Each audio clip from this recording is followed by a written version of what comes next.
ఆయన ఒక డైలాగ్ కూడా చెప్పక్కర్లేదు, ఇలా నుంచుంటే మనకు నవ్వొచ్చేస్తూ ఉంటుందన్నమాట. ఆ రేంజ్లో క్రియేట్ చేశారు ఆయన మార్క్ అని చెప్పాలి.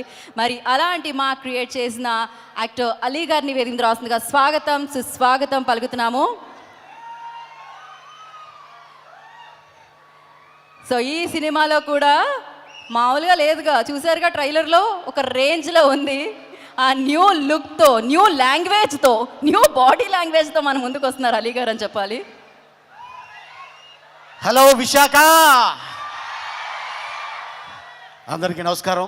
పాత్రికా మిత్రులకి, మీడియా సోదరులకి, ఇక్కడికి వచ్చిన పోలీస్ డిపార్ట్మెంట్ వారికి అందరికీ స్వాగతం సుస్వాగతం.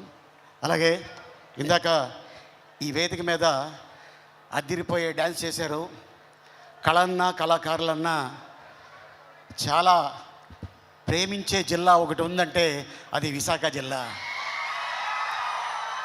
ఎంతోమంది కళాకారులు ఇక్కడి నుంచి వచ్చారు, డైరెక్టర్స్ వచ్చారు, మ్యూజిక్ డైరెక్టర్లు వచ్చారు. కానీ విశాఖలో ఒక వజ్రం ఉంది. ఆ వజ్రం పేరే పూరి జగన్నాథ్.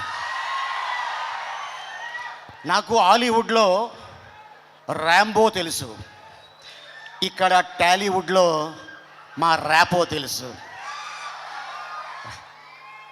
ఈ సినిమాలో తను పడిన కష్టం అట్టా ఇట్టా కాదు. సాంగ్ షూటింగ్కి వెళ్ళా ఒకరోజు చూద్దామని సెట్కి. తను నిరంతరం కష్టపడుతూనే ఉంటాడు తన ఎనర్జీతోటి.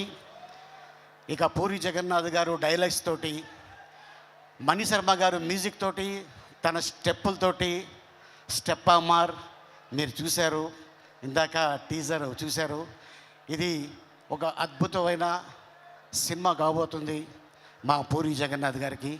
మళ్ళీ పూరి ఎక్కడ తగ్గడో, కరెక్ట్గా ఒక ట్యాబ్లెట్ వేస్తాడు అంతే. ఆ ట్యాబ్లెట్ రేపు 15వ తారీఖు రెడీగా ఉంది. సో మీరందరూ రెడీగా ఉండాలని, అలాగే పూరి ఫ్యాన్స్కి, రామ్ ఫ్యాన్స్కి. ఇందాక మరి పూరి జగన్నాథ్ గారు తీసిన సినిమాలో అవ్వచ్చు, మొదటి సినిమా బద్రి, ఆ తర్వాత బ్యాక్ టు బ్యాక్ ఒక డైరెక్టర్కి ఇన్ని సినిమాలు, ఈడేట్ అవ్వచ్చు, అమ్మ నాన్న తమిళమ్మ అవ్వచ్చు, శివమణి అవ్వచ్చు, ఒక టెంపర్ అవ్వచ్చు, ఒక బిజినెస్ మ్యాన్ అవ్వచ్చు, అలాగే బుజ్జిగాడు ఫ్రమ్ చెన్నై. తర్వాత మళ్ళీ కెమెరామెన్ గంగతో రాంబాబు. ఆ తర్వాత మళ్ళీ ఇప్పుడు స్మార్ట్ శంకర్ అయిన తర్వాత, సో మన అందరికి తెలుసు కోవిడ్ మొత్తం ప్రపంచాన్ని కుదిపేసింది. ఆ టైంలో లైగర్ సినిమా ఒక అద్భుతమైన చేయాలని చెప్పేసి అనుకొని ట్రై చేశారు. ఓకే, భగవంతుడు మనకి అవకాశం ఇవ్వలేదు. ప్రతి డైరెక్టర్కి, ప్రతి హీరోకి, ప్రతి నిర్మాతకి, ప్రతి బ్యానర్కి ఒక హిట్టు ఫ్లాపు ఉంటుంది.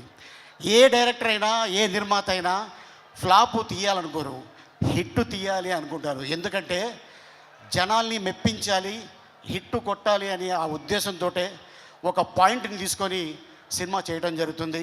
మళ్ళీ ఇప్పుడు ఈ ఆగస్టు 15th రాబోయే సినిమా డబుల్ స్మార్ట్ శంకర్. ఇక మా ర్యాపో థియేటర్కి పట్టిన తుప్పిని వదిలిపెట్టడానికి 15వ తారీఖు వస్తున్నాడు.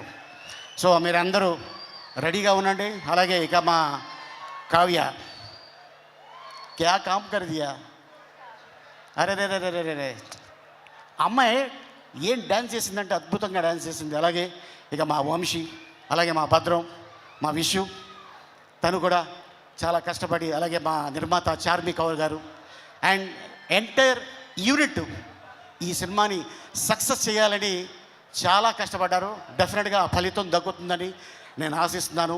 సో మా నమ్మకాన్ని మీరు ఒమ్ము చేయాలని నేను కోరుకుంటున్నాను.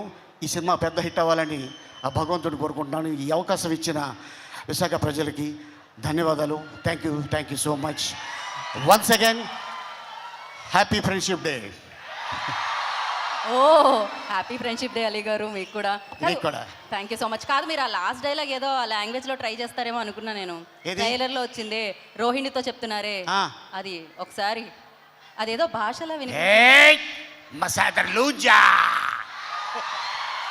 దాని అర్థం ఏంటో తెలియదు ఇది కానీ అర్థం ఏంటంటే ఇది అమెజాన్ ఫారెస్ట్లో ఒక లాంగ్వేజ్ ఉంది. ఆ లాంగ్వేజ్ని కనిపెట్టి ఆ క్యారెక్టర్ని క్రియేట్ చేసింది పూరి జగన్నాథ్. ఈడియట్లో మీకు తెలుసు, బండి మీద ఎందుకు వస్తానో ఎందుకు ఇసుకేస్తానో నాకే తెలీదు. ఆ ఇసుక బీదర్లో దొరకదా అని మా అన్న అడిగాడు. అది అక్కడ దొరకదు, ఇక్కడి నుంచి తీసుకెళ్తున్నాను. కానీ ఇసుకే చూశాడు, కానీ నేను తీసుకెళ్ళేది ఇంకోటి బండ్లు. అదనమాట. So thank you so much. దాని అర్థం ఏంటి అంటే హ్యాపీగా నవ్వుకోండి అంతే. నాకు అది తెలుసు. డెఫినెట్గా ఎస్. నా కోసం ఆ లాంగ్వేజ్ కనిపెట్టి రాసి ఓ అద్భుతమైన క్యారెక్టర్ సృష్టించి చేశా. అండ్ నేను కూడా ఆ బట్టలు ఇందాక అడిగావు కదా, అది బాగా చల్లగా ఉంది. బొంబాయిలో షూటింగ్ చేసాం. అది కాయ కచౌడి అన్నమాట. ఓకే అండి, ఓకే. నేను దీని అర్థం తెలుసుకోవాలనుకోవట్లేదు. Thank you so much Ali garu, thank you. And yes,